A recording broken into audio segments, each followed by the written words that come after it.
সম্মানিত উপস্থিতি, কেমন আছেন আপনারা? আলহামদুলিল্লাহ আলা কুল্লি হাল ওয়া ফি কুল্লি মাকান। আমরা সবাই এখানে কি উদ্দেশ্যে এসেছি? দ্বীনের জ্ঞান শিখবো, শুনবো, জানবো, আমল করবো, এই তো। যে সময়টুকুতে আলোচনা হবে, অনুরোধ থাকবে আপোষে কথাবার্তা বলবেন না, মোবাইল ফোনগুলোতে ব্যস্ত হবেন না, ছবি তোলা ভিডিও করাতে বেশি ব্যস্ত হবেন না। আলোচনা নূর নষ্ট হয়ে যাবে।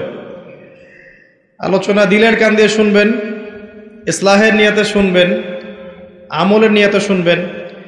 আল্লাহ পাক বক্তা এবং শ্রোতা সবাইকে জেনে বুঝে আমল করার তৌফিক এনায়েত করুন, আমিন। আজকের লেকচারে আমাদের সমাজের একটা বড় অংশ, আমাদের মা, আমাদের বোন, আমাদের স্ত্রী এবং কন্যা সন্তান, এই বিষয়গুলো আমি কিছুটা হাইলাইট করার চেষ্টা করব ইনশাআল্লাহ তাআলা। অনেক অভিযোগ আমার উপরে মহিলাদের যে লেকচারগুলোর মধ্যে তাদেরকে নিয়ে কথা বেশি বলা হয় না। তো আমি চেষ্টা করব আজকে একটা কনস্ট্রাকটিভ আলোচনা করার জন্য। এর মধ্যে আমাদের সমাজের সবচেয়ে বড় একটা অংশ নারী জাতি, তাদের কিছু বিষয় আমি ফুটিয়ে তোলার চেষ্টা করব ইনশাআল্লাহ তাআলা। ওয়া মা তাওফীকি ইল্লা বিল্লাহ আলাইহি তাওয়াক্কালতু ওয়া ইলাইহি উনীব। আর স্বতন্ত্রভাবে শুধুমাত্র মহিলাদের জন্য আলাদা করে নসিহত করার জায়গা আসলে মাহফিল হয়ে ওঠে না। এর জন্য আলাদা কোনো খুতবায় আমি তাদের পিপাসা মেটানোর চেষ্টা করব ইনশাআল্লাহু আযজা ওয়া জাল। ওয়া মা তাওফীকি ইল্লা বিল্লাহ আলাইহি তাওয়াক্কালতু ওয়া ইলাইহি উনীব। এই কথাগুলো শুধু তাদের জন্য নয়, বরং আমাদের জন্যও।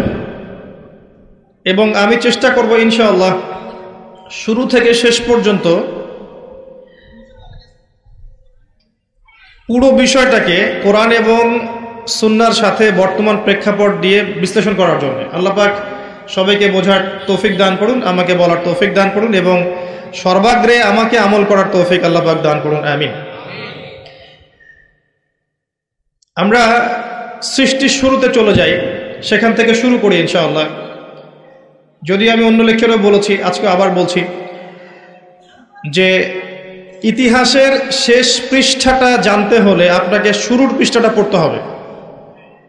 একটা হিস্ট্রি, ইতিহাসের শেষ পৃষ্ঠা সম্পর্কে আপনার জ্ঞান অর্জন করতে হলে প্রথম পৃষ্ঠাটা পড়া দরকার। এই জন্য আল্লাহ রাব্বুল আলামিন কোরআনের প্রথম সূরা ফাতিহা ঠিক পরেই দেখবেন সূরা বাকারা নাজিল করেছেন এবং এর শুরুর দিকেই ইতিহাসের প্রথম ঘটনাগুলো আল্লাহ পাক বলেছেন। আপনাকে স্টাডি শুরু করতে হবে শুরু থেকে। এক লাফে কেউ গাছে উঠতে পারে? আল্লাহ পাক প্রথম থেকে শুরু করেছেন। আল্লাহ রাব্বুল আলামিন সূরা হাদীদের মধ্যে একটা আয়াত বলেছেন, হুয়াল আউয়াল ওয়াল আখির ওয়া যাহির ওয়াল বাতিন ওয়া হুয়া বিকুল্লি শাইইন আলিম। আল্লাহ পাকই প্রথম, আল্লাহই শেষ। আল্লাহ পাক প্রকাশ্য, আল্লাহ পাক গোপন, এবং তিনি প্রত্যেকটা বিষয় সম্পর্কে জ্ঞানী। অর্থাৎ এই সৃষ্টির শুরুতে কিচ্ছু ছিল না, শুধু আল্লাহ পাক একাই ছিলেন। পুরো মহাবিশ্ব সৃষ্টির আগে কিছুই ছিল না, শুধু আল্লাহ একা ছিলেন। যদি কারোর মধ্যে ওয়াসওয়াসা আসে আল্লাহকে কে সৃষ্টি করেছেন আউযু বিল্লাহ, তাহলে পড়বেন আউযু বিল্লাহি মিনাশ শাইতানির রাজিম, তারপরে পড়বেন আমানতু বিল্লাহি ওয়া রুসুলিহি, তারপরে পড়বেন হুয়াল আউয়াল ওয়াল আখির ওয়া যাহির ওয়াল বাতিন ওয়া হুয়া বিকুল্লি শাইইন আলিম। ইনশাআল্লাহ ওয়াসওয়াসা কেটে যাবে। আর এই ওয়াসওয়াসা সেই প্রজন্মের কাছে বেশি আসে যেই প্রজন্ম চোখ থাকতেও অন্ধ, কলব থাকতে উপলব্ধি করে না, কান থাকতেও শোনে না। যেই প্রজন্ম দীর্ঘদিন পড়াশোনা করেছে, করার পরে নাস্তিক হয়ে গেছে। এবং আমরা আমাদের এই প্রজন্মগুলোকে বড় করছি এমনভাবে যে ছোটবেলা থেকে তাদেরকে এমন আদর্শে গড়ে তুলছি, এমন শিক্ষা দিচ্ছি, এমন পরিবেশে বড় করছি, একটা পর্যায়ে গিয়ে যৌবন বয়সে এরা বলছে আল্লাহ বলতে কেউ নাই, নাউযুবিল্লাহ। তারা বলছে ইসলাম সে যুগে চলতো, এ যুগে চলে না। ইসলামের মৌলিক বিষয়গুলো যারা পালন করে এরা মৌলবাদী, এরা সন্ত্রাসী। ইসলামের পর্দার বিধান ওই যুগে চলতো, এই যুগে চলে না। এটা আধুনিকতার যুগ, এগিয়ে যাওয়ার যুগ। এখনকার জেনারেশন এই কথাগুলো বলছে। 25-30 বছর তারা পড়াশোনা করার পরে অজুর 4টা ফরজ বলতে পারে না, নামাজের আরকান আহকামগুলো বলতে পারে না, যাকাতের নিসাব বলতে পারবে না। রাসূলুল্লাহ সাল্লাল্লাহু আলাইহি ওয়াসাল্লামের সিরাত জীবনী একটা বারও পড়ে দেখেনি। ইভেন তারা কোরআনুল কারীমও বিশুদ্ধ করে পড়তে জানে না। এটা হচ্ছে আমাদের প্রজন্ম। এই প্রজন্ম যদি এদেরকে ইসলাহ এবং সংশোধন করানো না যায়, আল্লাহ এবং তার রাসূলের কাছাকাছি না আনা যায়, দিনের জন্য জীবন দেওয়া অনেক দূরের কথা, দিনের জন্য জীবন দেওয়াটা অনেক দূরের কথা, মানবতার কল্যাণেও তারা কিছু করতে পারবে না। আমার কথা কি বুঝতে পারছেন? দিনের জন্য জীবন, জান, মাল, সময়, শ্রম বিলিয়ে দেওয়ার তো অনেক উঁচু ঈমানের পরিচয়। সাধারণ যে বিষয়গুলো আছে এগুলোতেই তারা পিছিয়ে পড়বে। আল্লাহ পাক একা ছিলেন, আল্লাহকে কেউ সৃষ্টি করেনি। আল্লাহ পাক সবকিছু সৃষ্টি করেছেন। লাম ইয়ালিদ ওয়া লাম ইউলাদ ওয়া লাম ইয়াকুল লাহু কুফুয়ান আহাদ। 3 বার পড়লে এই সূরা আপনি কোরআন খতমের নেকি পাচ্ছেন। বারবার আমি বলি একটা কথা, কোরআন তেলাওয়াত বাড়িয়ে দিন। দৈনিক অন্তত 5টা পৃষ্ঠা 10টা পৃষ্ঠা করে পড়ুন। কোরআনুল কারীমের তেলাওয়াত আপনার জীবনে বারাকা নিয়ে আসবে। আপনার হায়াতে, রিজিকে, সময় ইনশাল্লাহ বরকত নেমে আসবে। বিপদ আপদ, বালা মুসিবতে আপনি কম পড়বেন, রোগ ব্যাধি কম হবে ইনশাআল্লাহ। এবং আল কোরআন আপনার পক্ষে সুপারিশ করবে কাল কিয়ামতের মাঠে ইনশাআল্লাহ আযজা ওয়া জাল্লা। তো আল্লাহ রাব্বুল আলামিন এরপরে সৃষ্টি করেছেন আরশে আযীম, এবং আরশে আযীমটা ছিল পানির উপরে। কানা আরশুহু আলাল মা, আল্লাহ পাক বলেছেন। আরশ বহনকারী ফেরেশতাদের বর্ণনা আল্লাহ পাক কোরআনে সূরা হাক্কার মধ্যে দিয়েছেন। 8 জন ফেরেশতা আরশকে বহন করে নিয়ে আসবে। ফেরেশতাদের আকৃতি চিন্তা করুন তাহলে। এখনকার সায়েন্স আপনাকে শিখাবে চোখে যা দেখা যায় তা বিশ্বাস করবেন, পরীক্ষা নিরীক্ষা করে যা সিদ্ধান্তে আসা যায় এটাকে বিশ্বাস করবেন, এর বাইরে জ্ঞানের কোনো অস্তিত্ব নাই। এই কারণেই তারা আল্লাহকে বিশ্বাস করবে না, যেহেতু চাক্ষুষ দেখা যাচ্ছে না। এই কারণেই তারা ফেরেশতাদেরকেও বিশ্বাস করবে না, যেহেতু ফেরেশতাকে আপনি পরীক্ষা করে প্রমাণ করতে পারছেন না। এই কারণেই তারা জিন জাতিকে বিশ্বাস করবে না, কবরের আযাব, পরকালকে বিশ্বাস করবে না, এবং রূহ বা আত্মাকেও বিশ্বাস করবে না। জ্ঞানের এই যে মানদণ্ড নির্ধারণ করা হয়েছে, এটা হচ্ছে একটা শিক্ষা সেক্টরের শিরক। এখনকার বিশ্বের প্রতিটা সেক্টরেই শিরক আছে। শিক্ষা, পরিবার, অর্থনীতি, রাজনীতি, জিওপলিটিক্স, প্রতিটা সেক্টরেই শিরক আছে। আপনাকে 2 চোখ দিয়ে দেখতে হবে। খিদির আলাইহিস সালামের মতো, শুধু মূসা আলাইহিস সালামের মতো বাহ্যিক চোখে নয়। কেন নৌকা ফুটা করলেন, কেন বাচ্চাকে হত্যা করলেন, কেন দেয়াল নির্মাণ করলেন, এভাবে নয়, বরং পিছনের কারণ আপনাকে খুঁজতে হবে। নৌকা ফুটা না করলে জলদস্যু নিয়ে যেত। বাচ্চাকে হত্যা না করলে এ বাচ্চা বড় হয়ে কাফের হতো, পিতামাতাকে কাফের বানাতো। দেয়াল নির্মাণ না করলে এর নিচে কি ছিল, কানস বা গুপ্তধন, এটা ওই এতিম বাচ্চারা পেত না। খিদির আলাইহিস সালামের কাছে আল্লাহর আধ্যাত্মিকত্ব ছিল, আল্লাহর নূর দিয়ে তিনি দেখেছেন। এভাবে দেখলে আপনি বুঝবেন সারা ওয়ার্ল্ডের প্রতিটা সেক্টরে এখন করাপশন, দুর্নীতি এবং শিরক আছে, প্রতিটা সেক্টর। এটা হচ্ছে শিক্ষা ক্ষেত্রে শিরক। আপনি জ্ঞানের মানদণ্ড নির্ধারণ করেছেন এমন একটা বিষয়কে, যার মূল বক্তব্য হচ্ছে চাক্ষুষ যেটা আপনি দেখবেন না, পরীক্ষা নিরীক্ষা পর্যবেক্ষণে আপনি সিদ্ধান্তে আসতে পারবেন না, এর কোনো অস্তিত্ব নাই। এই কারণে ঈমানের 6 পিলারের কোনোটাই তারা বিশ্বাস করে না। এই পশ্চিমারা এবং যারা এই শিক্ষা দর্শনটা ছড়িয়ে দিয়েছে সারা বিশ্বে, এরা ঈমানের 6 পিলারের কোনোটাই বিশ্বাস করে না। করে? তারা কি আল্লাহ বিশ্বাস করে? মালায়েকায় বিশ্বাস করে? আসমানি কিতাব সমূহে বিশ্বাস করে? নবী রাসূলগণকে দেখেছে, বিশ্বাস করে? পরকালকে বিশ্বাস করে? তাকদীরকে বিশ্বাস করে? কোনোটাই বিশ্বাস করে না। এটা ঈমানের 6 পিলার, যেটা বিশ্বাস না করলে আমাদের ঈমান থাকে না। আর আমাদেরকে এগুলো শেখানো হয়েছে যে এগুলোর মধ্য দিয়েই আপনি জ্ঞান লাভ করতে পারেন। এটাকে ফিলোসফির ভাষায় বলে, দর্শনের ভাষায় বলে এপিস্টিমোলজি। কি বলে? এপিস্টিমোলজি বা জ্ঞান তত্ত্ব। মনে রাখবেন, এই জ্ঞান তত্ত্ব দিয়ে তারা বিশ্বকে পরিচালনা করছে। এটা আপনার শিক্ষা দর্শনের শিখ। তাদের দৌড় কতটুকু আমি বলে দিচ্ছি, শুধু আপনি জিজ্ঞাসা করবেন যে excuse me, Mr. Science, can you give us the definition of ruh? Science, আপনি কি আমাদেরকে আত্মার সংজ্ঞা দিতে পারবেন? সায়েন্সকে জিজ্ঞাসা করেন, হে বিজ্ঞান, তুমি কি আমাদেরকে আত্মার সংজ্ঞা দিতে পারবে? বিজ্ঞানের দৌড় শেষ। আল্লাহ বলেছেন সূরা বনী ইসরাঈলের মধ্যে, ইয়াসআলুনাকা আনির রূহ, তারা তোমাকে আত্মার সংজ্ঞা জিজ্ঞাসা করে। কারা? ইহুদিরা, যারা মদিনায় ছিল। তারা তোমাকে আত্মার সংজ্ঞা জিজ্ঞাসা করে। কুল রূহু মিন আমরি রব্বি, বলে দাও রূহ আত্মা হচ্ছে তোমার রবের আদেশ মাত্র। ওয়া মা উতিতুম মিনাল ইলমি ইল্লা কলিলা, তোমাদেরকে এ বিষয়ে বেশি জ্ঞান দেয়া হয়নি, সামান্য জ্ঞান দেয়া হয়েছে। আপনি জিজ্ঞাসা করবেন মেডিকেল সায়েন্সকে বা সায়েন্টিফিক রেভলিউশনকে, আত্মার সংজ্ঞা কি দিতে পারবে না? যে আত্মার সংজ্ঞা দিতে পারবে না, স্বপ্নের ব্যাখ্যা দিতে পারবে না, ঘুমের সংজ্ঞা দিতে পারে না, যে পরকালের প্রতিটা স্টেজ, কবরের আযাব, মালায়েকা, জান্নাত, জাহান্নাম, মিজান, পুলসিরাত, আমল নামা ছুড়ে দেয়া, তাকদীর, এগুলোর ব্যাখ্যা করতে পারে না, সংজ্ঞা দিতে পারে না, তাকে আপনি জ্ঞানের একমাত্র মানদণ্ড কেমন করে ভাবছেন? যখন আপনি তাকে জ্ঞানের চূড়ান্ত মানদণ্ড ভাবছেন, তখন আপনি শিরক করছেন। এটা জ্ঞানের একটা শাখা হতে পারে, জ্ঞানের চূড়ান্ত মানদণ্ড নয়। সে যা বলবে সেটাই সত্য, যা মিথ্যা বলবে মিথ্যা, এটা চূড়ান্ত নয়। বরং আল্লাহ যেটা বলবেন সেটাই সত্য, রাসূল যেটা বলবেন সেটাই সত্য। আর এই কনসেপ্টটাকে তারা নাম দিয়ে দিবে মৌলবাদী দর্শন। কথা কি বুঝতে পারছেন? আল্লাহ পাক কোরআনে বলেছেন সূরা বাকারা, ওয়া কুলিল হাক্কু মির রাব্বিকুম ফালা তাকুনান্না মিনাল মুমতারিন, হক বা সত্য তোমার রবের পক্ষ থেকে আসে, তুমি সন্দেহবাদীদের অন্তর্ভুক্ত হইও না। সূরা কাহফ 29 নম্বর আয়াতে আল্লাহ পাক বলেছেন, ওয়া কুলিল হাক্কু মির রাব্বিকুম ফামান শাআ ফালইউমিন ওয়া মান শাআ ফালইয়াকফুর, হক বা সত্য সেটাই যা তোমার রবের পক্ষ থেকে নাজিল হয়, যার ইচ্ছা হয় সে ঈমান নিয়ে আসুক, যার ইচ্ছা হয় সে অস্বীকার করুক। আমার কথা কি বুঝতে পারছেন? সত্য, জ্ঞান, ন্যায় অন্যায়ের মানদণ্ড, হক বাতিলের মানদণ্ড কার পক্ষ থেকে আসে? নাকি মানুষের মাথা থেকে বের হয়? যে কোনো জ্ঞান, জ্ঞানের যে কোনো শাখা যদি কোরআন এবং সুন্নাহর সাথে মিলে যায়, মানতে কোনো আপত্তি আছে? কোনো আপত্তি আছে? কোনো আপত্তি নাই।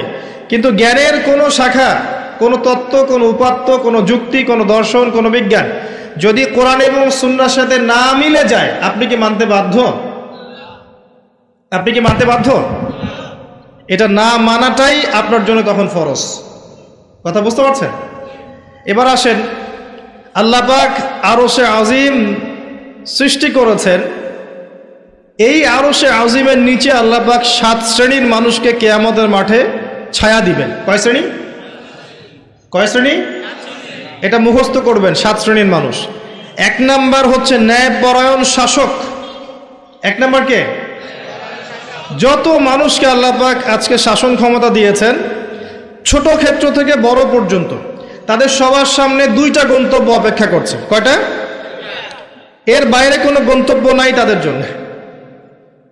যে যাকে আল্লাহ পাক যে দায়িত্ব দিয়েছেন, একদম ছোট থেকে শুরু করে, একদম ছোট লেভেল থেকে শুরু করে উঁচু লেভেল পর্যন্ত যাদেরকে আল্লাহ পাক শাসন ক্ষমতা দিয়েছেন, তাদের সামনে 2টা গন্তব্য অপেক্ষা করছে। একটা হচ্ছে তারা ন্যায়পরায়ণ হলে আরশে আজিমের ছায়ায় ছায়া পাবে ইনশাআল্লাহ।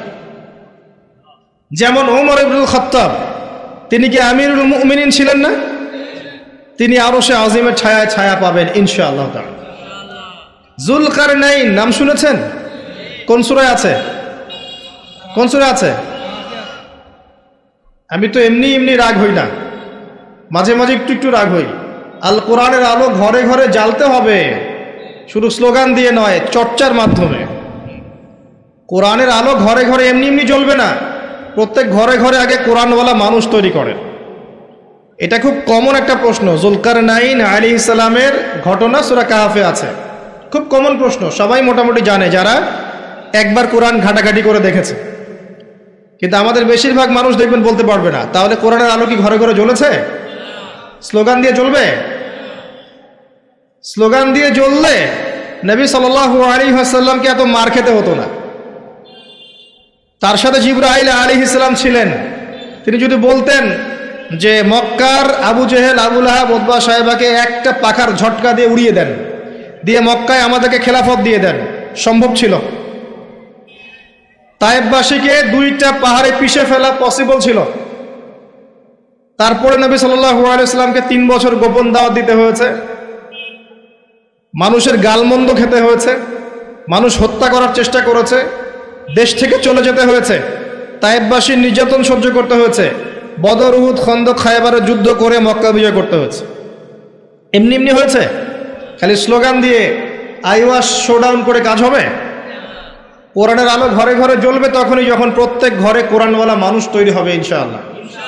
আল্লাহ পাক এটাই বলেছেন সূরা মেবি মায়েদা, বা না হলে আমি ভুল করছি হয়তো, তবে আয়াতটা বলছি। আল্লাহ পাক বলেছেন, ইয়া আইয়ুহাল্লাযীনা আমানু, হে মুমিনগণ, আলাইকুম আনফুসাকুম, তোমরা নিজেরা তোমাদের নিজেদের নফস ঠিক করো, নিজেরা নিজেদের নফসটা ঠিক করো। লা ইয়াদুররুকুম মান দাল্লা ইন ইহতাদাইতুম, যারা পথভ্রষ্ট হয়ে গেছে ওদের পথভ্রষ্টতা তোমাদেরকে ক্ষতি করবে না যদি তোমরা হেদায়েতের উপর থাকো। নিজে ঠিক হন, নিজের ঘর ঠিক করেন, বাকি সব ঠিক হবে ইনশাআল্লাহ তাআলা। নিজে ঠিক না হলে মানুষের ঘর ঠিক হবে না। আমি এই চেয়ারে বসে যদি কথা বলি এবং এই আমলগুলো আমি করতে ব্যর্থ হই, আমার কথা আপনার কলবে কোনো তাসির করবে না। এই কারণেই দেখা যায় কথা অনেক হচ্ছে, কাজের ফলাফল কতটুকু হচ্ছে এটা ভাবার বিষয় আছে। তো যাদের কথা অনুযায়ী কাজে মিল আছে এবং আত্মশুদ্ধি আছে, এই মানুষদের কথায় মানুষের কলবে তাসির হবে ইনশাআল্লাহ তাআলা। আমরা দোয়া করি আল্লাহ পাক এমন মানুষকে বেশি বেশি এইসব জায়গায় নিয়ে আসুন যাদের মধ্য দিয়ে সমাজ সংস্কার হবে এবং যারা নিজেরাও আত্মশুদ্ধি অর্জন করতে পারবে ইনশাআল্লাহ। কোরআনের আলো ঘরে ঘরে জ্বলবে ইনশাআল্লাহ যদি আপনারা প্রত্যেক ঘরে ঘরে কোরআনওয়ালা মানুষ তৈরি করেন। একটা সন্তানকে হাফেজ বানাতে পারবেন না? একটা মেয়েকে হাফেজা বানানো যায় না? বাসায় একজন সন্তানকে আলেম বানানো যায় না? আমরা কি এই পৃথিবীতে এসেছি খালি খাওয়া, ভোগবিলাস, পাশবিক জীবনযাপন করতে, নাকি আমাদের একটা জীবনের উদ্দেশ্য আছে? আমাদের মুসলিমদের জীবনের উদ্দেশ্য কি বলেন তো? আমাদের জীবনের উদ্দেশ্য কি? জান্নাত। মাশাআল্লাহ, সূরা আলে ইমরান 185 নম্বর আয়াত পড়ে দেখেন। আল্লাহ পাক বলেছেন, কুল্লু নাফসিন যায়িকাতুল মাউত, প্রত্যেকটা নফস মৃত্যুর স্বাদ গ্রহণ করবে। ফামান, এরপরে আছে ওয়া ইন্নামা তুওয়াফাউনা উজুরাকুম ইয়াওমাল কিয়ামাহ, তোমাদেরকে কিয়ামতের মাঠে পূর্ণ প্রতিদান দেওয়া হবে। ফামান যুহসিহা আনিন নার ওয়া উদখিলাল জান্নাতা ফাকাদ ফাজ, কিয়ামতের মাঠে যাদেরকে জাহান্নাম থেকে বাঁচানো হবে এবং জান্নাতে প্রবেশ করানো হবে একমাত্র সে ব্যক্তি সফল। তা আমাদের জীবনের গন্তব্য কি ভাই? জান্নাত। সফলকে, সাফল্যের সংজ্ঞা কি? যাকে পুলসিরাত পার করানো হবে সে সফল। দুনিয়াতে যার বাড়ি গাড়ি, টাকা কড়ি, ব্যাংক ব্যালেন্স আছে, সম্পত্তি আছে, ক্ষমতা আছে, এই যে সফল, কোনো গ্যারান্টি আছে? কোনো গ্যারান্টি নাই। যে ব্যক্তি কিয়ামতের মাঠে পুলসিরাত পার হতে পারবে এই ব্যক্তি সফল। আর কে পার হতে পারবে? যে ব্যক্তি সূরা জারিয়াতের 56 নম্বর আয়াতের উপর আমল করবে। আয়াতটা কি? ওয়ামা খালাকতুল জিন্না ওয়াল ইনসা ইল্লা লিয়াবুদুন, আমি মানুষ এবং জিনকে শুধুমাত্র আমার ইবাদত করার জন্য সৃষ্টি করেছি। তো পৃথিবীতে যে আল্লাহর ইবাদত করবে, যার জীবনের গন্তব্য ঠিক রাখবে, সে ব্যক্তি সফল, আর কেউ সফল না। তা আমাদের উদ্দেশ্য কি ভাই? খালি বিয়ে করা, ঘর সংসার করা, বাচ্চা পয়দা করা, মারা যাওয়া? যাদের সমস্যা হচ্ছে আল্লাহর ওয়াস্তে এখান থেকে চলে যান প্লিজ। যাদের এখানে সমস্যা হচ্ছে, কথাবার্তা বলছেন, বাসায় গিয়ে লেপের তলে শুয়ে শুয়ে ওয়াজ শুনবেন, এখানকার পরিবেশ নষ্ট করবেন না। যারা কষ্ট করে এখানে এসেছে বসে বসে ওয়াজ শুনতে, এদের জন্য লেকচার। সমস্যা হলে বাসায় চলে যান, কম্বলের নিচে শুয়ে শুয়ে লেকচার শোনেন, আর ইউটিউব ফেসবুকে কমেন্ট করে জিহাদ করেন। কিবোর্ড মুজাহিদ ওখানে বসে বসে কমেন্ট করবে, এটাই তার জিহাদ। যখন দেখবেন 100-200 কুকুর শুয়োরের সামনে একজন মুসলিমা দিনী বোন তাকবীর দিচ্ছে, তখন দেখবেন 1000টা মানুষ তাকবীর দেওয়া শুরু করবে। এর আগে তোমার তাকবীর কোথায় ছিল? এতদিন তো পশুর মতো জীবনযাপন করেছে। এখন একটা মেয়েকে আল্লাহ পাক জজবা দিয়েছেন, এখন দেখবেন যে কোনোদিন নামাজও পড়ে নেই, সেও আল্লাহু আকবার লিখে ফেসবুকে স্ট্যাটাস দিচ্ছে। তোমার আল্লাহু আকবারের কিছু যায় আসে না। আল্লাহু আকবার দেওয়ার মানুষ আল্লাহ পাক তৈরি করবেন ইনশাআল্লাহ। আর আল্লাহ পাকের গরু ছাগলের প্রয়োজন নাই। আনআমের প্রয়োজন নাই। লাহুম কুলুবুন লা ইয়াফকাহুনা বিহা, আছে না? ওয়া লাহুম আযানুন লা ইয়াসমাউনা বিহা ওয়া লাহুম আ'য়ুনুন লা ইবসিরুনা বিহা উলাইকা কাল আনআম। এই আনআমদের আল্লাহর কোনো প্রয়োজন নাই। আল্লাহ পাক তার দিনকে বিজয় করার জন্য আল্লাহর মুখলেস বান্দা তৈরি করবেন ইনশাআল্লাহ। একজন সরে যাবে 10 জন আসবে, 10 জন সরে যাবে 100 জন আসবে। ছেলে থাকবে না, মেয়ে আসবে। এই প্রজন্ম থাকবে না, নতুন প্রজন্ম আসবে। আল্লাহ পাক এই দিনটাকে প্রতিষ্ঠা করবেন ইনশাআল্লাহ, এ বিষয়ে কোনো সন্দেহ নাই, সন্দেহের কোনো অবকাশই নাই। যদি আমরা দায়িত্ব পালন না করি, ইয়াস্তাবদিল কওমান গায়রাকুম, অন্য কওমকে আল্লাহ পাক স্থলাভিষিক্ত করবেন। সুম্মা লা ইয়াকুনু আমসালাকুম, তারা তোমাদের মতো অপদার্থ হবে না। আল্লাহর কিচ্ছু যায় আসে না আপনাকে আমাকে, জানেন? এই যে আমরা বেঁচে আছি, দুনিয়ার বোঝা হয়ে বেঁচে আছি। আমরা পৃথিবীর বোঝা, এই উম্মতের বোঝা, আবর্জনা। আমরা প্রত্যেকেই, আমি নিজেকেও বলছি, আমরা উম্মার আবর্জনা। আমরা যদি উম্মার কিছু হতাম, আমাদের দ্বারা উম্মা বিজয় লাভ করত। আমাদের টার্গেট এখন একটা, দুনিয়া। আমাদের টার্গেট দুনিয়া, ভোগবিলাস, খাওয়া দাওয়া, ব্যাংক ব্যালেন্স, টাকা পয়সা, বাড়ি গাড়ি, স্ত্রী সন্তান, এতটুকু। মাঝে মাঝে আমরা জুমার নামাজে আসি, ঈদের নামাজ পড়ি, রমজান মাসে রোজা না রাখলেও তারাবিতে আসি, যাকাত দেই কি না দেই, সদকা একটু করি, বছর বছর হজমরা করি, টুপি লাগাই, দাড়ি লাগাই, ব্যাস ভোটের সিজন আসলে আবার ওইটা দিয়ে ভোট চাই। এই হলো আমাদের চরিত্র। এখন আমাদের আল্লাহর কোনো প্রয়োজন নাই। আল্লাহ পাক বলেছেন, ইন তানসুরুল্লাহ ইয়ানসুরুকুম, তোমরা যদি আল্লাহকে সাহায্য করো তখন আল্লাহ তোমাদেরকে সাহায্য করবে। ইন্নাল্লাহা লা ইউগাইয়িরু মা বিকওমিন হাত্তা ইউগাইয়িরু মা বিআনফুসিহিম, কোন কওমের অবস্থা আল্লাহ পাক ততক্ষণ ঠিক করেন না যতক্ষণ ওই কওম তাদের অবস্থা সংশোধন করছে না। আলাইকুম আনফুসাকুম, নিজের নফস ঠিক করো, নিজে ঠিক হও। বেসিক জিনিস ঠিক নাই তো আমাদের। বড় বড় চিন্তা করছেন, বেসিকটা ঠিক নাই তো। দেখবেন ম্যাক্সিমাম মানুষ নামাজ পড়ছে না, ম্যাক্সিমাম মানুষ কোরআন পড়তে জানে না। বেশিরভাগ বোন আমাদের বেহায়াপনা, বেপর্দায় চলছে। ম্যাক্সিমামের রিজিক হারাম, জানেন? ম্যাক্সিমাম রিজিক হারাম, সুদ আর ঘুষ আর জেনা, এই যে দুর্নীতি, করাপশন দিয়ে ভর্তি। আল্লাহর ওয়াস্তে সত্য কথা বলতে শেখেন, নিজের নফসের সাথে সত্য বলেন যে আসলেই আমার রিজিকটা কতটুকু হালাল। সুদবিহীন মানুষ খুঁজে পাওয়া দুষ্কর। এখন সুদ খায় না, বা সুদ দেয় না, বা সুদের সাক্ষী থাকে না, বা লিখে রাখে না, বা লোন নেয়নি, এরকম মানুষের সংখ্যা খুব কম। দুই একটা হাতে গোনা পাবেন কিনা আল্লাহ ভালো জানে। একটা গ্রামে যাবেন, প্রত্যন্ত গ্রাম, সেখানে দেখবেন 10টা সুদী এনজিও ভরে আছে। রিজিক আমাদের হারাম। ম্যাক্সিমাম পরিবারকে গিয়ে দেখেন, পরিবারের মধ্যে পর্দা থাকবে না। ম্যাক্সিমাম পরিবার দেখেন বস্তুবাদী, খালি দুনিয়া আর দুনিয়ার পিছনে ছুটছে। সাংস্কৃতিক অঙ্গনে গিয়ে দেখেন, অপসংস্কৃতিতে ভর্তি হয়ে গেছে। যুবকদের দিকে তাকায় দেখেন, ম্যাক্সিমাম মেজরিটি সংখ্যক মাদকের সাথে সম্পৃক্ত। আপনি দেখবেন হয় মাদক, নাহলে গার্লফ্রেন্ড, নাহলে হয়তো গেমস এন্ড স্পোর্টস, নাহলে দেখবেন আপনি মুভিজ দেখছে, পর্নোগ্রাফি দেখছে, হয়তো আড্ডাবাজি করে, গুন্ডা মাস্তানি করে সময় নষ্ট করছে। কোনো জীবনের কোনো উদ্দেশ্যই নাই। মানে জীবনযাপন এমনভাবে করছে মানে ও কখনো মরবেই না। মানে ও পরকালের ফিকির তো দূরের কথা, নামাজে ডাকবেন বলবেন প্যান নষ্ট, আমি যাইতে পারি না। ইল্লা মাশাআল্লাহ, এর বাইরে আল্লাহ পাক কিছু মানুষকে তৈরি করেছেন, করবেন এবং করছেন, যাদের জীবনের উদ্দেশ্য জান্নাত, যারা তাওহীদের সাথে শিরককে আপোষ করবে না, যারা সুন্নতে থাকবে, বেদাত করবে না, যারা হালাল খাবে, হারামে যাবে না, পরিবারকে ঠিক করে পর্দায় রাখবে, দিনের জ্ঞান অর্জন করবে, প্রচার প্রসার করবে, আগামী প্রজন্ম তৈরি করবে, এবং যাদের মধ্যে আল্লাহর দ্বীনকে প্রতিষ্ঠা করার মুজাহাদা থাকবে। এমন মানুষ আছে, ছিল, ভবিষ্যতে আসবে। তাদের সংখ্যা নিতান্তই কম হবে, কিন্তু তাদের জন্য একটা সুসংবাদ আছে। সেটা হচ্ছে কাম মিন ফিআতিন কালিলা গালাবাত ফিআতান কাসীরা বিইذنিল্লাহ। আল্লাহ পাক বলেছেন, কত ছোট ছোট সম্প্রদায় ছিল যারা বড় বড় কওমের উপর বিজয় লাভ করেছে।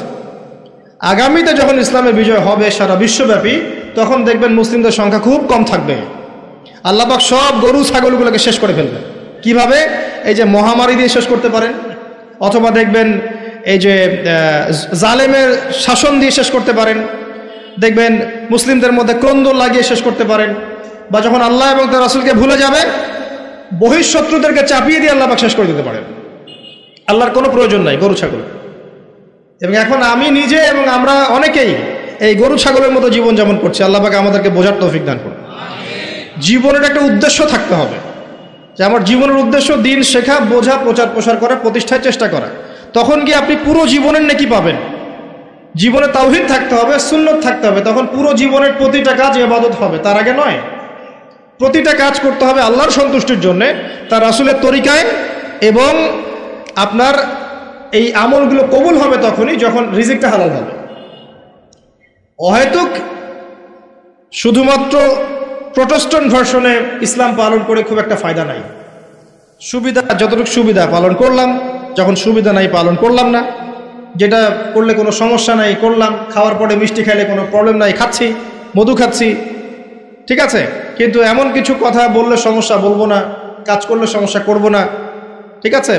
আপনি দেখবেন নামাজে পাক্কা মুসল্লি, কপালে সেজদার দাগ আছে, অর্থনৈতিক জীবনে পাক্কা সুদখোর, কারণ সুদ ছাড়লে চাকরি থাকে না। বাস্তবতা এমন ভাই, বাস্তবতা খুব কঠিন এবং বাস্তবতা খুবই খারাপ। বাস্তবতা হচ্ছে আমাদের নৈতিক অবস্থা এখন খুব খারাপ। এই জন্য প্রাইমারি লেভেলের কাজগুলো বেশি বেশি করা দরকার এখন। এই জন্য যারা ইসলাহ সংশোধনের চেষ্টা করছে, এইসব আত্মশুদ্ধিওয়ালা মানুষদের সোহবতে গিয়ে থাকেন, আত্মশুদ্ধিওয়ালা মানুষদের সাথে দেখা সাক্ষাৎ করেন, সোহবত নেন, পরামর্শ নেন, জীবন গড়েন। একা একা বই পড়ে বা দুই একটা লেকচার শুনে আপনার সারা জীবন পরিবর্তিত হবে না। কনস্ট্রাকটিভ কাজে আসেন এবং শৈথিল্যতাবাদী হয়েন না, একই সাথে বলবো চরমপন্থী হয়েন না। চরমপন্থী হলে উম্মার ক্ষতি আছে। এখন উম্মার বেস ঠিক নাই, একটা বাড়ির ভিত্তি এখন ঠিক নাই। যারা ভিত্তি ঠিক করবে এই মানুষদের সংখ্যা দিন দিন কমে গেছে। কমার পিছনে আমাদেরও ভূমিকা আছে, আমরাও তাদেরকে কম বিতর্কিত করতে ছাড়ি নাই। এবং কোনো কোনো ক্ষেত্রে আমরা একে অপরের সাথে গীবত তহমত করে, সমালোচনা করে, কাদা ছড়াছড়ি করে এতটা সময় নষ্ট করেছি যে উম্মার অনেক ক্ষতি হয়ে গেছে। কথাগুলো খারাপ লাগলেও বাস্তব। আমি ইতিহাসের ছাত্র। যখন বাগদাদ আক্রমণ করেছিল এই যে তাতাররা, মঙ্গোলিয়ানরা, এটা জানেন তো? মঙ্গোলিয়ান যারা ছিল, ওই যে হালাকু খা, চেঙ্গিস খানের বংশধর যারা ছিল, এরা যখন বাগদাদ আক্রমণ করেছে, এরা ছিল প্রচণ্ড পাশবিক। মাত্র 40 দিনের মধ্যে এরা 10-20 লাখ মানুষকে হত্যা করে ফেলেছে বাগদাদের। এই হত্যাটা কিন্তু গুলি করে না, জবাই করে। 10 লাখ 20 লাখ মানুষকে জবাই করে হত্যা করা চারটাখানি কথা না। কি পরিমাণে হিংস্র ছিল চিন্তা করেন। ইতিহাসের পাতায় আছে যে মঙ্গলদের এক একজন নারী সে হাজার হাজার মুসলিমকে হত্যা করেছে, এক একটা মহিলা। ওই সময় যারা ওই আব্বাসীয় খেলাফতের দায়িত্বে ছিল, এরা সোনা দানা সব জমা করে তাদের এই যে মাটির নিচে জমা করেছিল। আর ওদের লিডার, মঙ্গোলিয়ানদের লিডার যখন এই বাদশাকে গলায় দড়ি দিয়ে শেষরায় নিয়ে যাচ্ছে সবার সামনে, তখন তাকে বলছে তোমাদের সম্পদগুলো কোথায়? সে দেখিয়ে দিল সম্পদ মাটির তলে। তখন সে ওই যে হালাকুখার যে বংশধর লিডার, সে সোনাদানাগুলো বের করে এই বাদশার মুখের মধ্যে ঠোসানো শুরু করল। খা, খিদা লেগেছে, পানির পিপাসা লেগেছে, তখন তাকে সোনা খাওয়াচ্ছে, রূপা খাওয়াচ্ছে, খা। তো সে বলছে আমি কি খাবো, সোনা রূপা তো খাওয়ার জিনিস নয়। তখন ওই মঙ্গল কমান্ডার বলছে এই সোনা দানাগুলো জমায় না রেখে যদি জনগণের কল্যাণে ব্যয় করতে, এই জনগণ তোমাকে আজকে বাঁচাতে আসতো। ওরা বুঝতে পেরেছিল। কথা বুঝতে পারছেন? যে পয়েন্টে কথা বলতে যাচ্ছি সেটা হচ্ছে এই, ওই সময়ও কিছু কিছু মুসলিম যখন তারা আক্রমণ করেছে, তখন কিছু কিছু মুসলিম আপোসে বাহাস করছিল। বাহাস, একে অপরের সমালোচনা, ডিবেট, যেটা আমরা এখন বেশি করতে চাই, যে কাকড়ার গোশত খাওয়া হালাল না হারাম, এইটা নিয়ে তারা বাহাসে পড়েছিল। চিংড়ি খাওয়া হালাল না হারাম, এটা নিয়ে বাহাসে ছিল। ওই সময় কোনটা বেশি গুরুত্বপূর্ণ ছিল, এই বাহাসটা না ওদেরকে প্রতিহত করা? এটা বোঝার জন্য আপনার ডক্টরেট ডিগ্রি নেওয়ার দরকার আছে? মাদ্রাসা ফারে ঘর দরকার আছে? Common sense. এখন পর্যন্ত বিশ্বে আমরা এই কাজটাই করছি। আপনি খেয়াল করে দেখবেন সারা ওয়ার্ল্ড ওয়াইড মুসলিমদের অবস্থা এখন এরকমই। চতুর্দিক থেকে চাপ আছে। এত সহজ না, চতুর্দিক থেকে মুসলিমদের চাপ আছে। পলিটিক্যাল, জিওপলিটিক্যাল, ইকোনমিক্যাল, সামাজিক, সোশ্যাল, আপনার এই যে সাংস্কৃতিক চাপ, অর্থনৈতিক, প্রত্যেকটা দিক থেকে দেখবেন নৈতিকতার অবক্ষা আছে। এখনও আমরা ওই বিষয়গুলো নিয়েই ইখতিলাফে ব্যস্ত আছি। একে অপরের গীবত করছি, সমালোচনা করছি, গীবত তহমত দিচ্ছি, একে অপরের নিন্দা না করতে পারলে ওয়াজ মাহফিল সুষ্ঠুভাবে হচ্ছে না, ইত্যাদি ইত্যাদি। আমরা জানি না কবে আমাদের কমন সেন্সের উদয় হবে, কবে বুঝতে পারবো আমরা যে আমরা এক উম্মাহ, আমরা সবাই এক। সবার মাঝে কিছু কিছু বিষয়ে মতানৈক্য থাকতে পারে, এটা স্বাভাবিক। এরপরেও আপনি আমার ভাই, আমি আপনার ভাই। কোনো দিনও আমাদের সবার সব বিষয় এক হবে না। কশ্চিনকালেও প্রতিটা বিষয়, প্রতিটা মাসলাকে, আকীদাগত বিষয় হোক আর আমলের হোক আর মুআমালাতের হোক, আমরা কখনো সবগুলো বিষয়ে ঐক্যমতে পৌঁছাতে পারবো না, থাকবেই ইখতিলাফ। এরপরও যদি আমরা সবাইকে এক উম্মাহ মনে করতে ব্যর্থ হই, এই অবস্থা হবে। আসেন, আলোচনা অনেক গভীরে চলে গেছি, বাইরে আসি। বেশি গভীর বললে মাথার উপর দিয়ে যাবে, বুঝতে পারবেন না। আল্লাহ পাক 7 শ্রেণীর মানুষকে আরশে আজিমে ছায়ায় ছায়া দিবেন। এক শ্রেণী হচ্ছে যারা ন্যায়পরায়ণ শাসক। যারা ন্যায়পরায়ণ শাসক হবে তাদের সামনে দুইটা গন্তব্য, হয় তারা আরশে আজিমের ছায়া ছায়া পাবে, নচেত জাহান্নামের আগুন অপেক্ষা করছে। কারণ প্রত্যেকটা দায়িত্ব সম্পর্কে আল্লাহ পাক জিজ্ঞাসা করবেন। এবং নবী সাল্লাল্লাহু আলাইহি ওয়াসাল্লাম একটা হাদিসের মধ্যে বলেছেন যে তোমরা কি জানো কিয়ামতের মাঠে সবচেয়ে বড় মিসকিন কারা হবে? সাহাবায়ে কেরাম বলছেন, আমরা তো মনে করি যার সম্পদ কম, অর্থবিত্ত কম, সেই সবচেয়ে বেশি মিসকিন, সবচেয়ে বড় মিসকিন। আল্লাহর নবী সাল্লাল্লাহু আলাইহি ওয়াসাল্লাম বলছেন, বরং প্রকৃত মিসকিন সে ব্যক্তি যে কিয়ামতের মাঠে নামাজ, রোজা, হজ, যাকাত আমলের নেকি নিয়ে উঠবে, পাহাড় সম নেকি নিয়ে উঠবে, কিন্তু অনেক পাওনাদার দাঁড়িয়ে থাকবে। কারো হক নষ্ট করেছে, কারো গীবত করেছে, কারো অপবাদ, কাউকে অপবাদ দিয়েছে, কাউকে অত্যাচার করেছে, সবাই দাঁড়িয়ে থাকবে। এদের হক আদায় না করা পর্যন্ত সে পুলসিরাত পার হতে পারবে না। তখন কি করতে হবে? নিজের নেকি ওদেরকে দিতে হবে, কারণ তখন কোনো বেচা কেনার সুযোগ নাই, হক আদায়ের কোনো সুযোগ নাই। নিজের নেকি ওদেরকে দিয়ে শোধ করতে হবে। নেকি শেষ হয়ে গেলে কি হবে? অন্যের গুনাহ তার আমলনামায় আসবে, পরে দেখা যাবে ওই ব্যক্তি জান্নাতে চলে গেছে আর এই ব্যক্তি পাহাড় সমান নেকি নিয়েও জাহান্নামে চলে গেল। অতএব দায়িত্ব যারা পালন করবেন তাদেরকে খুব সতর্ক সাবধান থাকতে হবে যে আপনার দ্বারা কল্যাণ ছাড়া যেন অকল্যাণ না হয়। আল্লাহ পাক তৌফিক এনায়েত করুন, আমিন।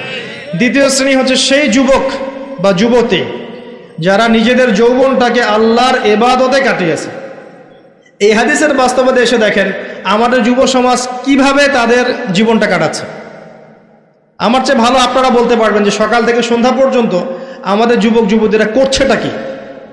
কতজন যুবক নামাজ পড়ছে মসজিদে এসে, কতজন যুবক কোরআন তেলাওয়াত করে নিয়মিত। নবীর সুন্নাহগুলো ওদেরকে শিখিয়ে দিতে হয়। ইভেন নবী সাল্লাল্লাহু আলাইহি ওয়াসাল্লামের স্ত্রীদের নাম ওদেরকে বলে দিতে হয়। এখনই আমি জিজ্ঞাসা করছি, দেখেন অ্যান্সার কতজন দিতে পারে। নবী সাল্লাল্লাহু আলাইহি ওয়াসাল্লামের দ্বিতীয় স্ত্রীর নাম কি? হাত উঁচু করে। যুবকদের বলছি, যুবকদের যারা পারবেন জাস্ট হাতটা উঁচু করে। নবী সাল্লাল্লাহু আলাইহি ওয়াসাল্লামের দ্বিতীয় স্ত্রীর নাম কি? দাঁড়ান দাঁড়ান দাঁড়ান, এই দেখেন হাত দেখেন। এবং যারা হাত উঁচু করেছেন ওদের মধ্যে একজনকে জিজ্ঞাসা করছি, আপনি উত্তর দেন, নাম কি? জি, আপনাকে বলেছি নাম বলেন দ্বিতীয় স্ত্রীর। বসেন। উত্তর যে 4 জন দিয়েছে তার মধ্যে একজন ভুল উত্তর দিয়েছে। এই হচ্ছে বাস্তবতা। আপনাকে আমি চোখে আঙ্গুল দিয়ে দেখালাম যে যুবকদের কি অবস্থা। এখানে আছে বসে হাজার হাজার মানুষ, হাত তুলেছে 5-6 জন। এটা একটা কমন প্রশ্ন, আমাদের নবীজির দ্বিতীয় স্ত্রীর নাম কি? একবার যে সিরাত পড়েছে সেও জানে। দেখবেন এই যুব সমাজ ফিজিক্স পড়েছে, কেমিস্ট্রি পড়েছে, বায়োলজি পড়েছে, ইকোনমিক্স পড়ছে, পলিটিক্যাল সায়েন্স পড়ছে, আপনার জিওপলিটিক্স পড়ছে, ইউনিভার্সিটি কোচিং করছে, বিসিএস কোচিং করছে, চাকরির জন্য পরীক্ষা দিচ্ছে। এরা এমন কোনো বই নাই যে সেকুলার লাইনে পড়ে নাই। কিন্তু যে 4 জন পারছে তার মধ্যে একজন উত্তর দিচ্ছে যে আয়েশা রাদিয়াল্লাহু আনহা দ্বিতীয় স্ত্রী। এটা কি উত্তর সঠিক? এই হচ্ছে অবস্থা। এটা কমন। আর যদি কঠিন প্রশ্ন করি তাহলে তো অবস্থা খারাপ। কোন সাহাবীকে প্রথম তিনি দায়ী করে পাঠিয়েছেন মদিনায়? খায়বার যুদ্ধ কোন সাহাবীর হাতে জয় হয়েছে? উহুদের যুদ্ধ কত হিজরিতে হয়েছে? বদর যুদ্ধে কতজন মুসলিম শাহাদাত বরণ করেছে? আপনার মোতার যুদ্ধে কার হাতে 9টা তরোয়াল ভেঙেছে? হুনাইনের যুদ্ধে মুসলিমদের কি অবস্থা হয়েছে? হুনাইনের যুদ্ধের কথা কোন সূরার মধ্যে বলা আছে? একটু কঠিন প্রশ্ন করলে তো অবস্থা খারাপ। আমি করে লজ্জিত করতে চাচ্ছি না, এই জন্য প্রশ্নগুলো করলাম না। যারা মাদ্রাসা লাইনে পড়েছেন তারা হয়তো উত্তর দিতে পারে, কিন্তু লক্ষ লক্ষ কোটি কোটি জেনারেল পড়ুয়া ছাত্র এরা উত্তর দিতে পারে না। তাহলে এরা কি আমাদের মুসলিম উম্মার অংশ নয়? এদেরকে ইসলাম সংশোধন না করে দিনের পথে না আনতে পারলে একটা বড় অংশ কি জাহিলিয়াতের মধ্যে থাকবে না? আগামী 10-20 বছর পর দেখবেন এরাই অর্থনৈতিক সেক্টরে যাচ্ছে, এরাই পলিটিক্সে যাবে, এরাই সোশ্যাল দায়িত্বে যাবে, এরাই দেখবেন বিভিন্ন জায়গায় চলে যাবে। তখন আরেকটা মূর্খ জেনারেশন আপনার মাথার উপর চেপে যাচ্ছে। এরপরে যে জেনারেশন আসছে, আমাদের সন্তান, আমার মেয়ে, আপনার ছেলে, এদের অবস্থা যে কী হবে আল্লাহ ভালো জানে, যদি এখন থেকে এদেরকে আমরা সঠিকভাবে মানুষ করতে ব্যর্থ হই। এটা বাস্তবতা। অথচ আল্লাহ পাক আরশে আজিমের ছায়া দিবেন ওই যুবক যুবতীদেরকে যারা তাদের যৌবনকালটাকে আল্লাহর পথে কাটাবে। আর কিয়ামতের মাঠে যে অতিরিক্ত 5টা প্রশ্ন হবে, তার মধ্যে একটা হচ্ছে তোমার যৌবনকাল কোন পথে ব্যয় করেছো। আর আল্লাহ পাকের কাছে একজন বৃদ্ধ মানুষের ইবাদতের চাইতে যুবকদের ইবাদত যে কত বেশি প্রিয়, এটা আমি বুঝাতে পারবো না। আল্লাহ পাক অবাক হয়ে যান সেই যুবককে দেখে যার প্রবৃত্তির তাড়না নাই, সে আল্লাহর দ্বীনের পথে ছুটছে। এই যুবককে দেখে আল্লাহ পাক অবাক হয়ে যান এবং তার দোয়া যেভাবে কবুল হবে, একজন মানুষ যার পা কবরে অলরেডি চলে গেছে তার দোয়া কি সেভাবে কবুল হবে? দুজন ইবাদত সমান। এই বয়সে আপনি অনেক কিছু করতে পারেন। আপনি চাইলে এখন বড় সন্ত্রাসী হতে পারবেন, বড় জেনাকারী হতে পারবেন, আপনি চাইলে টিকটক সেলিব্রিটি হতে পারবেন, আপনি চাইলে এখন আরো খারাপ লাইনে যে মাদক সেবন করতে পারবেন, 30-40টা গার্লফ্রেন্ড চেঞ্জ করতে পারবেন, আপনাকে কেউ বাধা দিবে না। আপনি চাইলে 1-2 হাজার টাকা দিয়ে জেনা করতে পারবেন, উন্মুক্ত সব আপনার জন্য। ইভেন এখন আপনি চাইলে মদও খেতে পারবেন, লাইসেন্স দিয়ে আছে, আপনি করতে পারবেন। এই সময়টা আল্লাহ পাক দেখতে চান আপনি কি করেন। যদি এই সময়টা আপনি আল্লাহর দিকে ফিরে আসেন, আপনি কোরআনের দিকে ফিরে আসেন, সুন্নত অনুযায়ী জীবনযাপন করেন, আপনার জন্য অপেক্ষা করছে জান্নাত। কি চান আপনি সিদ্ধান্ত নেন। শুরুটা হবে অধঃপতনের মেয়ে দ্বারা, মেয়ে দিয়ে অধঃপতন শুরু হবে। মেয়ের সাথে ফ্রি মিক্সিং, প্রেমের সম্পর্ক হয়ে যাবে, এরপর দেখবেন জেনা করে ফেলেছে, তারপর ব্রেকআপ, দুজন হতাশ, কেউ আত্মহত্যা করবে, অথবা কেউ দেখবেন পাইকারি জেনাকার হয়েছে বা রেপিস্ট হয়েছে বা মাদক সেবন করছে বা মিউজিক শুনছে, আস্তে আস্তে আস্তে আস্তে শেষ, লাইফটা শেষ, ক্র্যাশ। এভাবে যুব সমাজ নষ্ট হচ্ছে। অনেক সময় দেখবেন পড়াশোনা করছে, কোনো কারণে রেজাল্ট ভালো হয় নাই, আত্মহত্যা করে বসে আছে। ডে বাই ডে যুব সমাজের সাইকোলজি মেলই হয়ে যাচ্ছে। আমাদের যারা ওস্তাদ সাহেবরা আছেন, বৃদ্ধ প্রবীণ, তাদের যে গাম্ভীর্য আছে, ব্যক্তিত্ব আছে, গলার ভয়েস, কথা বলার অ্যাটিটিউড, ব্যক্তিত্ব, চলাফেরা, এগুলো এখনকার যুবকদের মধ্যে পাওয়া যায় না। আমার কথা ভালো করে মিলাই দেখেন, এখনকার যুবকদের মধ্যে মেয়েলই স্বভাব আছে, কথা বলবে মেয়েদের মতো, অ্যাটিটিউড কেমন জানি মেয়ে অ্যাটিটিউড, লাজুক ভাব, মেয়ে অ্যাটিটিউড, কোনো মানে একটা গায়রত নাই, শৌর্যবীর্য নাই, ফিজিক্যালিও দুর্বল, মানসিকভাবে দুর্বল, শারীরিকভাবে দুর্বল। একটা পাক লাগাই দেন মাঠে দৌড়াইতে, শেষ। 20 বছর 25 বছরে ভুড়ি হয়ে বসে আছে, গায়ে শক্তি নাই, ইভেন খেলাধুলাও করে না, মেশেও না মানুষের সাথে, সামাজিকও না। দেখবেন কেমন জানি আনসোশ্যাল, সারাদিন অনলাইনে পড়ে আছে বা গেমস খেলছে, ইন্টারনেট ঘাটাঘাটি করছে, রাতের বেলা সারা রাত নগ্ন ছবি দেখছে, সারা রাত। এত ভালো সাজার কারণ নাই, এগুলোতে ম্যাক্সিমামই আসক্ত, ম্যাক্সিমাম। এবং এটা আসক্ত হওয়ার কারণ আছে, এটা তো ফ্রি, অ্যাক্সেস ফ্রি, আপনি চাইলেই করতে পারেন। আপনার হাতে স্মার্টফোন আছে, আপনার বাবা দেখেন আপনি ফোনে কি করেন, আপনি চাইলেই করতে পারেন। কে বাধা দিবে আপনাকে? কেউ বাধা দেন নাই। আর এই যে গার্লফ্রেন্ড বয়ফ্রেন্ড সংস্কৃতি যখন থেকে ছড়িয়েছে, যা ইচ্ছে তাই করছে এরা। এবং এখন এই কাজগুলো শুধু ছেলেরা করছে না, মেয়েরাও করছে। ওখানে দেখার কেউ ছিল না, কিন্তু যুবকটা বলেছে আমি আল্লাহকে ভয় করি, আমাকে দেখান। এমন যুব সমাজ যারা চরিত্র ইউসুফের মতো আলাইহিস সালাম। ইউসুফ আলাইহিস সালাম হচ্ছে আপনার চারিত্রিক আদর্শ। পড়ে দেখেন সূরা ইউসুফ। আর অনেকে সূরা ইউসুফকে ইউসুফ জোলাইখার প্রেম কাহিনী বানিয়ে দিয়েছে, তাই না? এগুলো কিন্তু মিথ্যা সিরিয়াল দেখছেন, এগুলো ভালো না সিরিয়ালগুলো, এগুলো কিন্তু বাজে কথা ছড়ানো হচ্ছে। সূরা ইউসুফ জুলাইখার প্রেম কাহিনী ছিল না। সূরা ইউসুফ মূলত ইউসুফ আলাইহিস সালাম এবং তার পিতার প্রেম কাহিনী। ভালো করে পড়ে দেখবেন। সন্তানের জন্য কাঁদতে কাঁদতে তার বাবার চোখ নষ্ট হয়ে গেছে। 12 বছর তার সন্তান জেলখানায়, বিনা অপরাধে।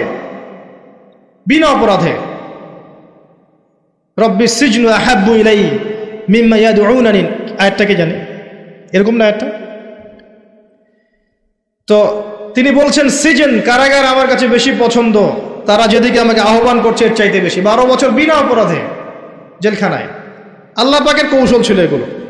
ওয়া মাকারু ওয়া মাকারাল্লাহ ওয়াল্লাহু খায়রুল মাকিরিন। এখানে মূল বিষয় হচ্ছে ইউসুফ আলাইহিস সালামের পিতা যখন অন্ধ হয়ে গেছেন, ইউসুফ আলাইহিস সালাম একটা কাপড় পাঠিয়েছিলেন, মনে আছে?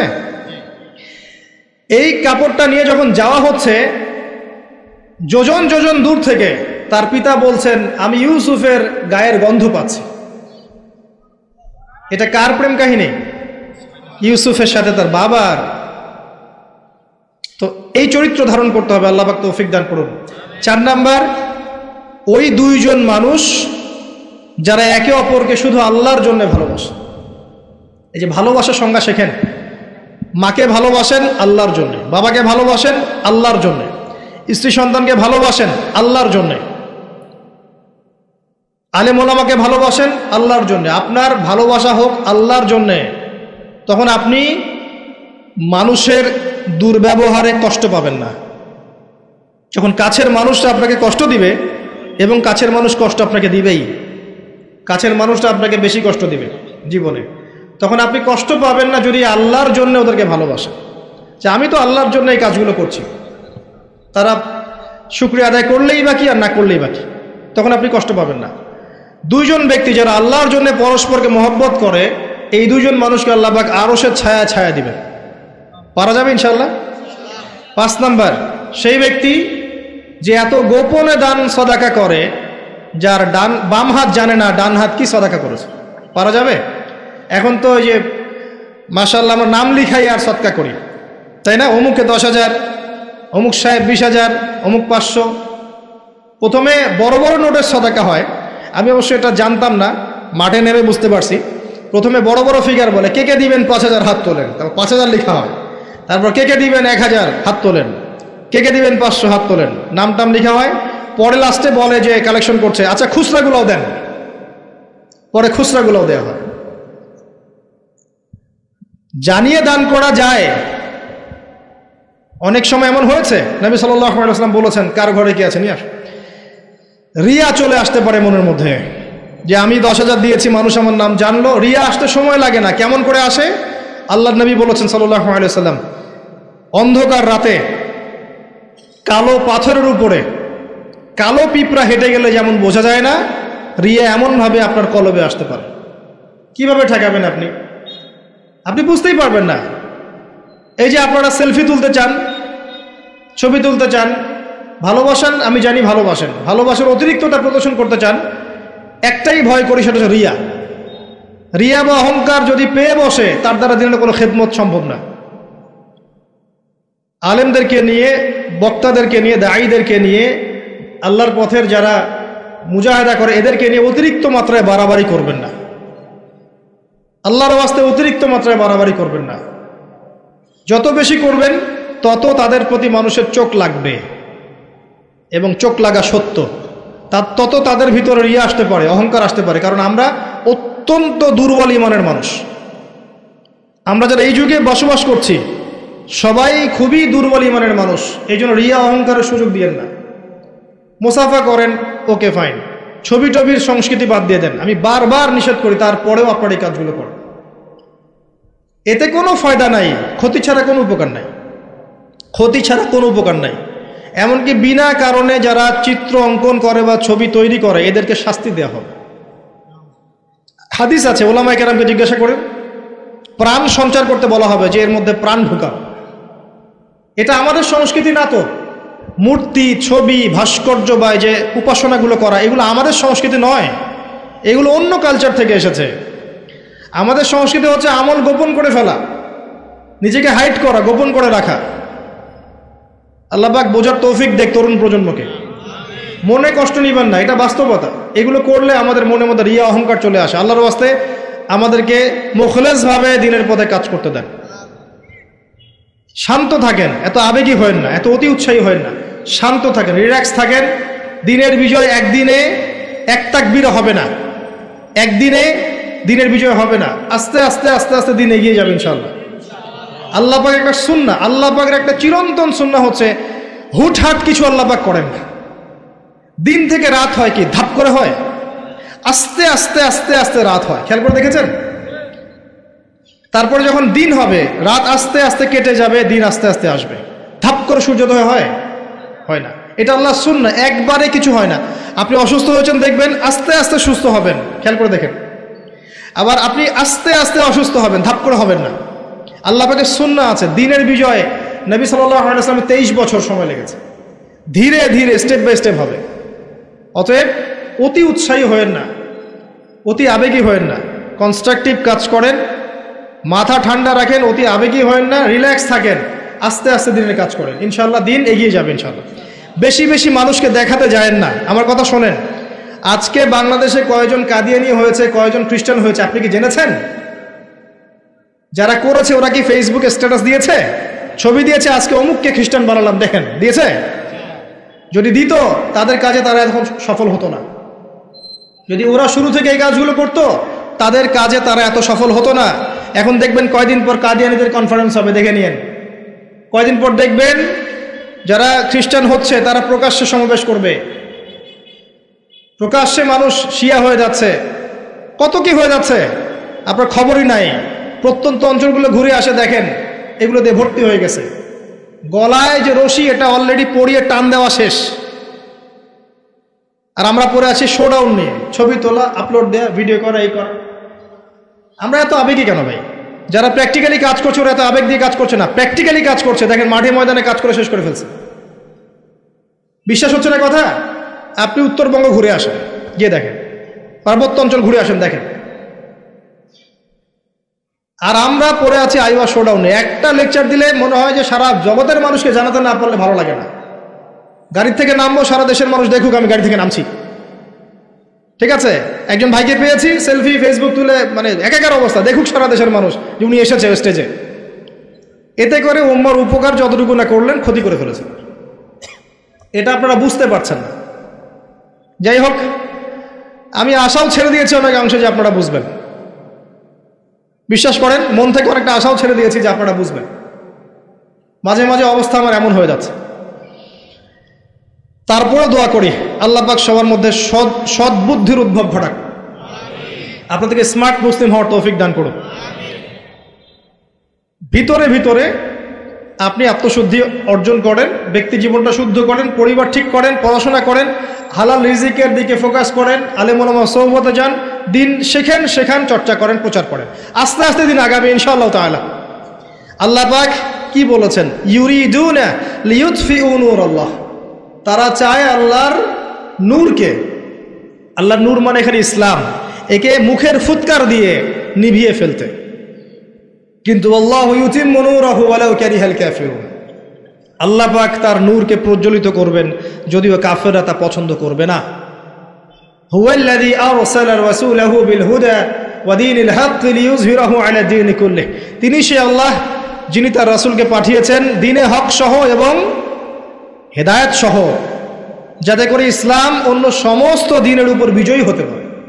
ওয়ালাউ কারিহাল মুশরিকুন, যদিও মুশরিকরা এটা পছন্দ করবে না। এটা আল্লাহ পাক করবেন। কখন করবেন? যখন আপনি আপনার কাজ দায়িত্ব পালন করুন। ইন তানসুরুল্লাহ ইয়ানসুরকুম।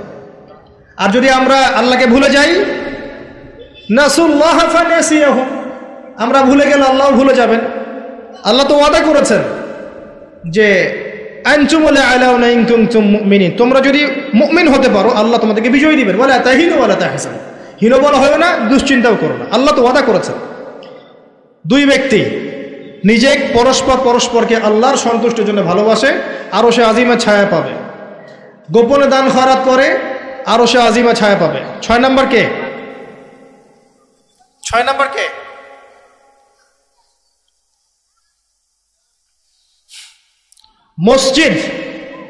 মসজিদের সাথে যাদের কলব অন্তর জুড়ে থাকে এরা হচ্ছে এক শ্রেণী। আমি সিরিয়ালটা হয়তো ভুল করেছি, বাট এটা আছে 6 নম্বর। 1 নম্বর বলছি ন্যায় পরায়ণ বাদশা। 2 নম্বর যুবক যার যৌবনকালটা আল্লাহর পথে সে কাটিয়ে দিয়েছে। 3 নম্বর সুন্দরী নারী আহ্বান করেছে কিন্তু সে বলেছে আমি আল্লাহকে ভয় করি। দান খয়রাত করেছে এত গোপন ভাবে, ডান হাত বাম হাত জানে না ডান হাত কি দান করেছে। একটা মিস করেছি মাঝখানে, সেটা হচ্ছে এমন শ্রেণীর মানুষ যাদের হৃদয় বা কলব মসজিদের সাথে ঝুলন্ত থাকে। মানে এক ওয়াক্ত নামাজ পড়ে এসেছে, পরের ওয়াক্তে যাওয়ার জন্য মনটা ব্যাকুল থাকে। এমন 5 ওয়াক্ত নামাজের সংখ্যা আমাকে দেখেন কতজন? এবং যারা পড়ছি তারাও নামাজ বুঝে পড়ছে কিনা, নামাজে দিল লাগে কিনা, নামাজ পড়ে তৃপ্তি হচ্ছে কিনা, নামাজ পড়েও হারাম ছাড়তে পারছে কিনা, এগুলো খেয়াল করেন। ফজর এশায় কয়জন আসছে খেয়াল করেন।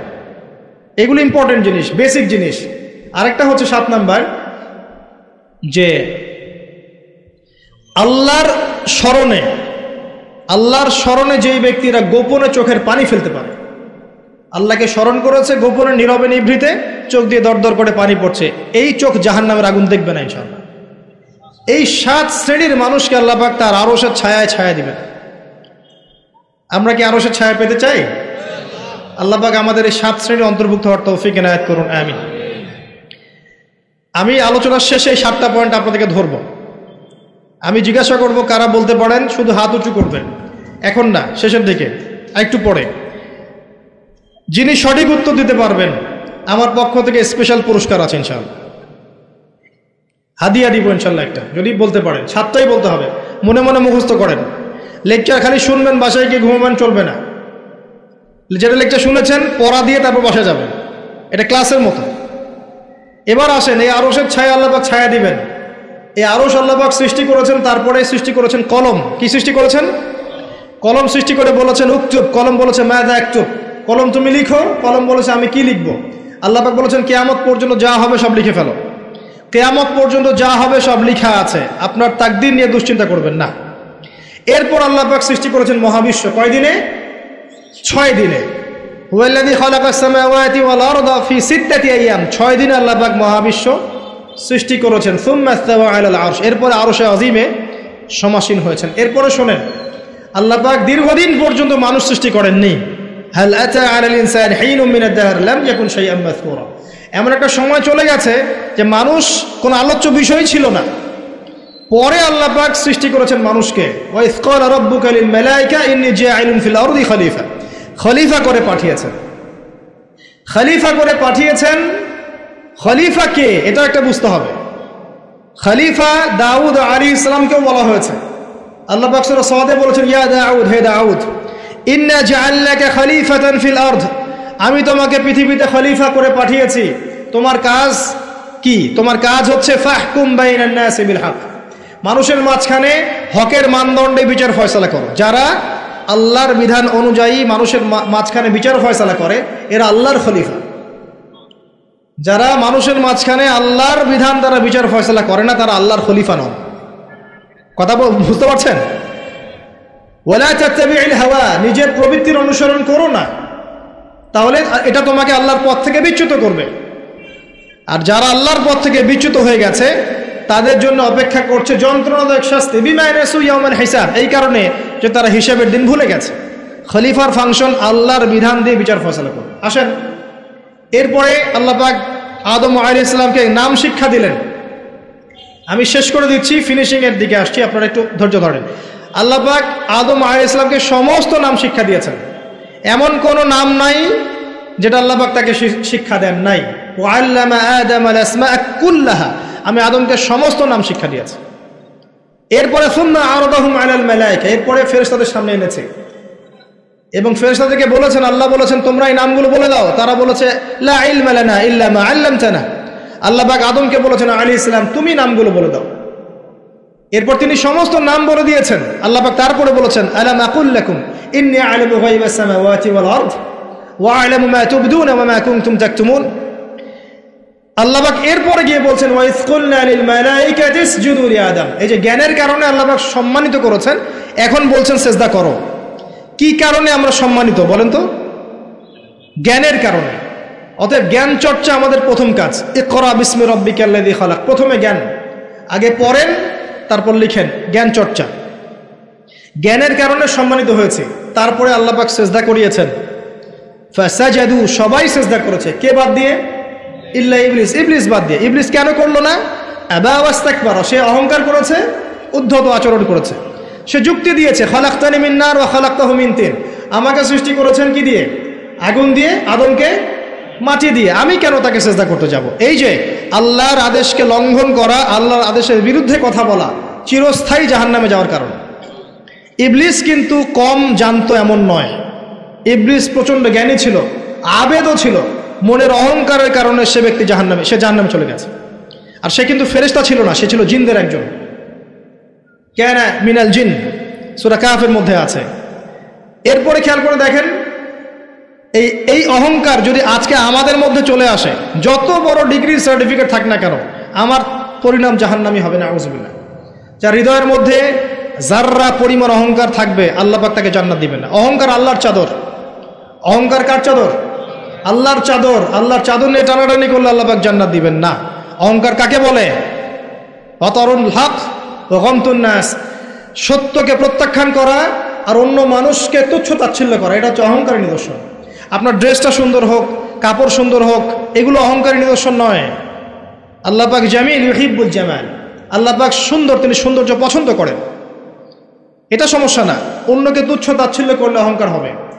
আমি মূল পয়েন্টে আসছি। দেখেন, আদম আলাইহিস সালামকে আল্লাহ পাক জান্নাতে রাখলেন এবং তার সঙ্গিনী হিসেবে তিনি হাওয়া আলাইহিস সালামকে সৃষ্টি করলেন। কথা বুঝতে পারছেন? কি কারণে সৃষ্টি করলেন? আদম আলাইহিস সালামের একাকিত্ব এবং আল্লাহ পাকের দীর্ঘ পরিকল্পনা আছে, এবং ইবলিসকে দিয়ে পরীক্ষা করালেন। আদম আলাইহিস সালামের কোন জায়গা থেকে হাওয়া আলাইহিস সালামকে সৃষ্টি করা হয়েছে বলেন? পাঁজরের হাড়, সোজা না বাঁকা? নবী সাল্লাল্লাহু আলাইহি ওয়াসাল্লাম বলেছেন, বাঁকা হাড়কে জোর করে সোজা করতে যেও না, ভেঙে যাবে। আর ওই অবস্থায় ছেড়ে দিলে বাঁকাই থেকে যাবে। নসিহতের মধ্য দিয়ে, উত্তম আচরণের মধ্য দিয়ে পথ চলতে হবে। ওয়া আশিরুহুন্না বিল মারুফ, এছাড়া কোনো অপশন নাই। আমার কথা শোনেন, এই জায়গা থেকে মেয়েদের পয়েন্টে আসছি আমি। আল্লাহ পাক আদম থেকে হাওয়া সৃষ্টি করেছেন আলাইহিস সালাম।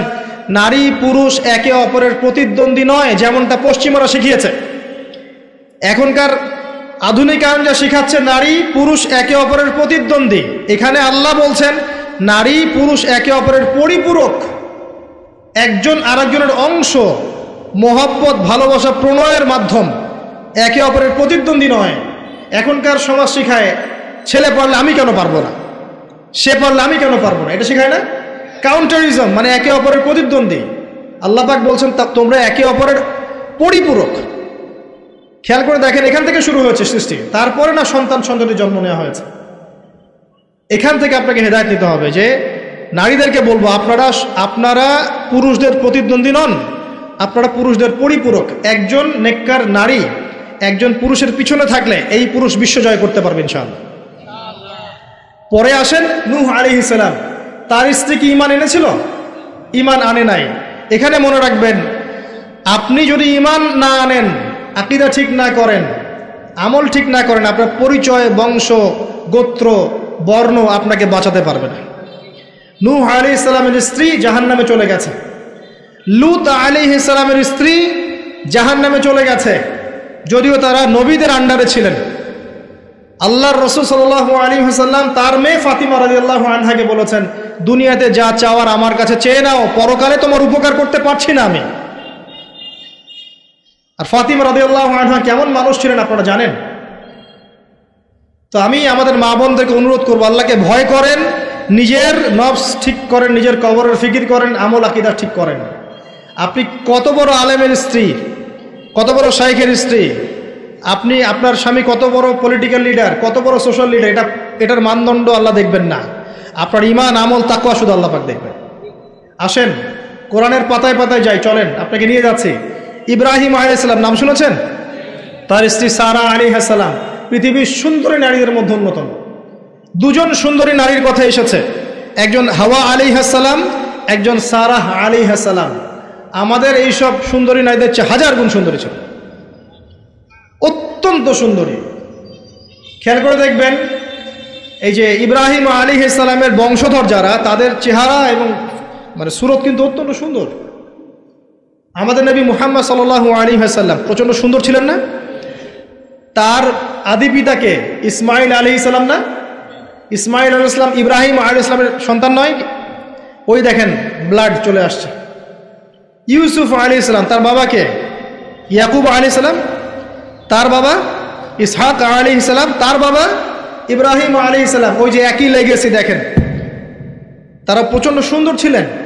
এমনকি নবী সাল্লাল্লাহু আলাইহি ওয়াসাল্লাম মেরাজের রাতে গিয়ে যখন ইব্রাহিম আলাইহিস সালামের সাথে সাক্ষাৎ করেছেন, তিনি পরে বলেছেন যে আমার শাকল, সুরত আর ইব্রাহিম আলাইহিস সালামের চেহারার মধ্যে অনেক মিল আছে, সাদৃশ্য আছে, একই রকম। আমরা কিন্তু দরুদের মধ্যেও মুহাম্মদ সাল্লাল্লাহু আলাইহি ওয়াসাল্লামের নামের পাশে ইব্রাহিম আলাইহিস সালামের নাম বলছি। তাদের উভয়ের জীবনে প্রচণ্ড মিল ছিল, একই রকম ছিল। পয়েন্টে আসেন, সারা আলাইহিস সালাম অত্যন্ত সুন্দরী ছিলেন। তিনি একাই তার স্বামীর সাথে বের হয়ে চলে গেলেন কোথায়? ওই যে প্যালেস্টাইন, যেটা এখন দখল করে রেখেছে এই জিউসরা। তার সাথে কেউ নাই, ইব্রাহিম আলাইহিস সালামের সাথে পরিবার নাই, সমাজ নাই, কেউ নাই। তার স্ত্রী আছে। একজন নেককার স্ত্রী সাথে থাকলে স্বামী বিশ্ব জয় করতে পারবে। এই জায়গায় আমি ছেলে মেয়ে সবার জন্য হেদায়েতের কথা বলছি। মেয়েরা আমাকে অনেক অভিযোগ দিয়েছে, মেয়ে নিয়ে কোনো কথা বলিনি ওয়াজের মধ্যে। আমি এখন কিছু কথা বলে শেষ করছি ইনশাআল্লাহ। সারা আলাইহিস সালাম যখন যাচ্ছেন, একজন লম্পট রাজা, মনে আছে, লম্পট একজন বাদশা তাকে ভোগ করতে চেয়েছিল, তুলে নিয়ে কিডন্যাপ করেছেন। এ সময় ইব্রাহিম আলাইহিস সালাম মাজুর ব্যক্তি, নামাজে দাঁড়িয়ে গেছেন, আল্লাহর কাছে সাহায্য চাচ্ছেন। এটাই নবীগণের সুন্নাহ, কোনো সমস্যায় পড়লে নামাজে দাঁড়িয়ে যেতেন। আর আমরা এখন সমস্যায় পড়লে হাউমাউ শুরু করি, তাই না? আর এদিকে সারা আলাইহিস সালাম আল্লাহর কাছে দোয়া করছেন, আল্লাহ তুমি যদি জেনে থাকো আমি আমার সতীত্ব আমার স্বামী ছাড়া অন্য কাউকে দেই নাই, তাহলে আজকে এই জালেমের হাত থেকে আমাকে রক্ষা করো। হাত বাড়াতে না বাড়াতেই তার হাত অবশ্যই পড়ে গেছে। সুবহানাল্লাহ। তিনবার চেষ্টা করেছে, তিনবার বেহুশ হয়ে পড়ে গেছে। এই সারা আলাইহিস সালামের মতো সতীত্ব রক্ষাকারী জেনারেশন কি এখন আছে? এখন তো নিজে নিজের সতীত্ব বিলিয়ে দিতে পারলে বাঁচে। এমনকি কেউ যদি নাও নেয় সতীত্ব, দেখা যায় যে নগ্ন ছবি তুলে ইমো, ফেসবুক, হোয়াটসঅ্যাপে আপলোড দিয়ে শেষ করে ফেলছে, তাই করছে না? ভিডিও কলে প্রেম হচ্ছে, আপনার এই যে গার্লফ্রেন্ড বয়ফ্রেন্ডের সাথে কফি খাচ্ছে, বিছানায় যাচ্ছে, ডেটিং করছে। বিয়ের আগে সব শেষ, বিয়ের পরে যখন এরা কোনো ঘরে যাবে, ওই ঘরে কি সুখ আসবে, শান্তি আসবে? মা বোনদেরকে বলবো, আর আমাদেরকে খেয়াল রাখতে হবে, আমরা যেন আমাদের ঘরে সারা আলাইহিস সালামের মতো মেয়ে স্ত্রী তৈরি করতে পারি। আল্লাহ পাক তৌফিক দান। দেখেন সতীত্বের পাওয়ার, আল্লাহ পাক হাত অবশ করে ফেললেন। এবার ওই বাচ্চা হাদিয়া দিচ্ছে হাজারা আলাইহিস সালামকে, ঠিক আছে? হাজারা আলাইহিস সালামকে ইব্রাহিম আলাইহিস সালাম বিয়ে করলেন, কি জন্য করলেন? সন্তানের জন্য। বাই দ্য ওয়ে, এখন আবার একাধিক বিয়ে যদি কেউ করে ফেলে, তাকে সমাজে এবার বাঁকা চোখে দেখা হয়, তার মনে চরিত্র সমস্যা আছে। কিন্তু বিয়ে না করে বিয়ের আগে 10টা প্রেম করলে কোনো সমস্যা নেই, বিয়ের আগে 1000টা জেনা করলে কোনো সমস্যা নাই, পতিতালয় গেলে সমস্যা নাই, ফ্রি মিক্সিং গেলে সমস্যা নাই, গার্লফ্রেন্ডকে নিয়ে ঘুরতে গেলে ডেটিং করলে কোনো সমস্যা নাই। আবার বিয়ে করে ঘরে স্ত্রী থাকতেও বাইরে পরকীয়া করলে কোনো সমস্যা নেই। এগুলোকে আমরা উন্মুক্ত করছি, কিন্তু কেউ সাহস করে যদি কোনো বিধবার দায়িত্ব নেয়, কোনো তালাকপ্রাপ্তার দায়িত্ব নেয়, কোনো অসহায়ের দায়িত্ব নেয়, তাকে খারাপ চোখে দেখা হয়। এই হলো আমাদের সাইকোলজি এখন। অথচ আল্লাহ পাক এই বিধানটা দিয়েছেন কোরআন এবং সুন্নাহয়। যাই হোক, তার জন্য শর্ত আছে, শর্ত পূরণ না হলে করবেন না, কখনো ফরজ নয়। কিন্তু কেউ যদি শর্ত পূরণ করে করতে পারে, তাকে ডিসকারেজ কেন করতে যাবে? সমাজ চেঞ্জ হয়ে গেছে। হাজারা আলাইহিস সালাম, এখান থেকে আমি আমাদের মা বোনদেরকে এবং আমাদেরকে একটা হেদায়েতের কথা বলবো ইনশাআল্লাহ। হাজারা আলাইহিস সালামের ঈমান, আমল, তাওয়াক্কুল দেখেন। তার গর্ভে আল্লাহ পাক সন্তান দিলেন ইসমাঈল আলাইহিস সালামকে। এবার আল্লাহ পাক বলছেন রেখে আসো, কোথায়? ওই মক্কায়, জনমানব শূন্য জায়গায় রেখে আসলেন। সাথে আছে সামান্য পানি, কিছু খেজুর, রেখে আসছেন। এবং ইব্রাহিম আলাইহিস সালাম পিছনে হেঁটে চলে যাচ্ছেন। হাজারা আলাইহিস সালাম বলছেন, আইনা তাযহাবু ইয়া ইব্রাহিম, আপনি কোথায় যাচ্ছেন হে ইব্রাহিম? আপনি আমাদেরকে জনমানব শূন্য জায়গায় ফেলে কোথায় চলে যাচ্ছেন? ইব্রাহিম আলাইহিস সালাম কিচ্ছু বলছেন না, বুকের মধ্যে পাথর। স্ত্রী সন্তানকে জনমানব শূন্য জায়গায় রেখে গেলে কি ভালো লাগবে কারো? বুকের মধ্যে পাথর, চুপ করে আছেন। এক পর্যায়ে হাজারা আলাইহিস সালাম বলছেন, আপনি কি আল্লাহর আদেশে এই কাজটা করছেন? তখন তিনি বলছেন, হ্যাঁ, নাম, এতটুকু বলেছেন, আমি আল্লাহর আদেশে করছি। এবার এই দেখেন, হাজারা আলাইহিস সালাম বলছেন যে যদি আল্লাহর আদেশে আপনি করে থাকেন, তাহলে আল্লাহ কোনোদিনও আমাদেরকে ধ্বংস করবেন না ইনশাআল্লাহ। তাওয়াক্কুল। আমি আপনাকে বুঝাই, এখানে কোনো মানুষ নাই, কোনো খাবার নাই, কোনো পানিও নাই, তারপরেও তিনি বলছেন আল্লাহ ধ্বংস করবেন না। আপনি কি বুঝতে পারছেন কি অবস্থা? এবার খাবার পানি শেষ হয়ে গেল, সাই করছেন সাফা টু মারওয়া, মারওয়া টু সাফা, শুধু এক ফোঁটা পানির জন্য। কাকে খাওয়াবেন? বাচ্চাকে। এই দৌড়টা আল্লাহ পাকের কাছে এত পছন্দ হয়েছে, কিয়ামত পর্যন্ত হজের মধ্যে আল্লাহ পাক রেখে দিয়েছেন এটাকে। আপনি সাই করছেন, এটা কার সুন্নাহ? হাজরা আলাইহিস সালামের। হজের ম্যাক্সিমাম কাজগুলি তাদের পরিবার কেন্দ্রিক। জামরায় পাথর নিক্ষেপ করা, এই যে তাওয়াফ করছেন, মাকাম ইব্রাহিমে দাঁড়িয়ে নামাজ পড়ছেন, সব কিন্তু এই বংশের সাথে জড়িত। এই ইসমাইল আলাইহিস সালাম এই হাজরা আলাইহিস সালামের গর্ভ থেকে এসেছেন। যেমন মা তেমন সন্তান। ইসমাইল আলাইহিস সালামকে তার বাবা মানুষ করেননি, তাকে মানুষ করেছেন তার মা। বাবা কিন্তু অনেক দূরে প্যালেস্টাইনে, মাঝে মাঝে আসেন, মাঝে মাঝে যান। কথা বুঝতে পারছেন? এরকম মায়ের গর্ভ থেকেই এমন সন্তান পাওয়া সম্ভব, যেই সন্তানকে তার বাবা বলছেন যে ইয়া বুনাই ইন্নী আরা ফিল মানামি আন্নী আযবাহুক, হে আমার সন্তান, আমি স্বপ্নে দেখেছি আমি তোমাকে জবাই করছি, ফানজুর মাযা তারা, তোমার রায় কি আমাকে বলো। এই বাচ্চা তখন বলছে, বাচ্চার বয়স 10, 12, 15, 16 এতটুকু হবে। সে বলছে ইয়া আবাতি, হে আমার বাবা, ইফআল মা তু'মার, আপনাকে যা আদেশ করা হয়েছে তাই করেন। সাতাজিদুনি ইনশাআল্লাহু মিনাস সাবিরিন, ইনশাআল্লাহ আপনি আমাকে ধৈর্যশীল পাবেন। যেমন মা তেমন সন্তান। মা বলেছে আল্লাহ আমাকে দেখবে, ওই দেখেন সন্তান জবাই করে দেন, আল্লাহ আমাকে ধৈর্যশীল পাবেন ইনশাআল্লাহ। এরকম স্ত্রী ঘরে ঘরে না থাকলে আমরা কি ইসমাইলের মতো সন্তান পাবো? যে স্ত্রীগুলোকে আপনি বিয়ে করছেন তারা কি আসলে এমন? বিয়ের সময় দেখেছেন আপনি শ্বশুরের সম্পত্তি, মেয়ের সৌন্দর্য, বা পালিয়ে করেছেন, অ্যাফেয়ার করে করেছেন, এখন বিয়ের পরে হাওমাও করছেন। বিয়ের আগে তো দিনদারিতা দেখেন নাই। আল্লাহ নবী কখনো বলেননি 4টা গুণ দেখে বিয়ে করো, হাদিসের শব্দ এমন নয়। ওলামায়ে কেরামকে জিজ্ঞাসা করেন, 4টা গুণ দেখে বিয়ে করো নয় শব্দটা, 4টা গুণ দেখে সাধারণত বিয়ে করা হয়। 4টা গুণ দেখে সাধারণত বিয়ে করা হয়। সম্পদ, সৌন্দর্য, বংশ, দিনদারিতা। তোমরা দিনদারিতাকে প্রাধান্য দাও, না হলে তোমাদের হাত ধুলোয় ধূসরিত হবে। এখন দেখা যায় দিনী ভাইরা দিনদার ক্যাটরিনা কাইফ খুঁজতেছে। দিনদার মেয়ে চাই কিন্তু সুন্দরী লাগবে আবার। কেন? একটু অসুন্দর হলে আপনার চলবে না?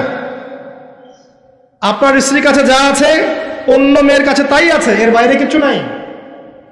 আর 2 দিন পরে, 1 বছর, 2 বছর, 3 বছর পরে, 5 বছর পরে গিয়ে দেখবেন সব সমান হয়ে গেছে। এই দেহের সৌন্দর্য থাকবে না। মনে তাকওয়া থাকলে, আল্লাহওয়ালা স্ত্রী হলে আপনি দুনিয়াতে জান্নাতে থাকবেন ইনশাআল্লাহ। দুনিয়াতে আপনি জান্নাতে থাকবেন ইনশাআল্লাহ। আর যদি ঘরে একটা বদকার স্ত্রী থাকে তাহলে আপনার দুনিয়ায় জাহান্নাম, দুনিয়া জাহান্নাম। অতএব বিয়ের সময় খুব কেয়ারফুল থাকবেন। আপনি দিনদার মেয়েকে প্রাধান্য দেন, এবং মেয়েদেরকেও বলবো দিনদার ছেলে ছাড়া বিয়ে করে না। অনেক বড় চাকরি করে, অনেক বড় ব্যবসা করে, এটা সেটা, নামাজ পড়ে না, এগুলো দেখছেন না, সুদের চাকরি করে, ঘুষ খায়, আপনি রাজি হয়ে যাচ্ছেন। এরপরে গিয়ে পস্তাচ্ছেন যে হুজুর আমার সংসারে অশান্তি, এটা সেটা। এখন তো পস্তায় লাভ নাই, বরং আপনার সন্তানও হবে ওই নাস্তিক প্রজন্মের মতোই, নাউজুবিল্লাহ। আমরা দুনিয়ার স্বার্থ খুব ভালো চিনি। দুনিয়ার স্বার্থকে ত্যাগ করে দিনকে অগ্রাধিকার দেন, আল্লাহ পাক কবুল করবে ইনশাআল্লাহ। এই হলো ইসমাইল আলাইহিস সালামের মা। তিনি যেমন সন্তান তেমন এখানে আমাদের জন্য আদর্শ আছে। এখনও যদি আমরা দিনের বিজয় চাই, প্রত্যেক পরিবারের কর্তাকেও হতে হবে ইব্রাহিমের মতো আলাইহিস সালাম। প্রত্যেক পরিবারের সন্তানদেরকে হতে হবে ইসমাইলের মতো আলাইহিস সালাম। প্রত্যেক পরিবারের মা বোনদেরকে হতে হবে হাজরা সারার মতো। তবে আদর্শ পরিবার হবে ইনশাআল্লাহ। আল্লাহ পাক আমাদের সবার পরিবার এমন করে দিন, আল্লাহুম্মা আমিন। এবং এটা অসম্ভব কিছু না, এটা আপনার উপরে, এটা আপনি করতে পারেন। এই ইসলাহ সংশোধন আপনি করতে পারেন, চেষ্টা করেন। আল্লাহ পাক তৌফিক এনায়েত করুন। আর কয়েকটা আমি নসিহত করে শেষ করছি মেয়েদের জন্য। সেটা হচ্ছে, এর পরে চলে আসেন মারিয়াম আলাইহিস সালাম। তার সতীত্ব এত পবিত্র ছিল, আল্লাহ পাক তাকে মিরাকেল বানিয়েছেন, তার গর্ভে ঈসা ইবনে মারিয়ামকে জন্ম দিয়েছেন। খেয়াল করে দেখেন, ফেরাউন, মনে আছে ফেরাউন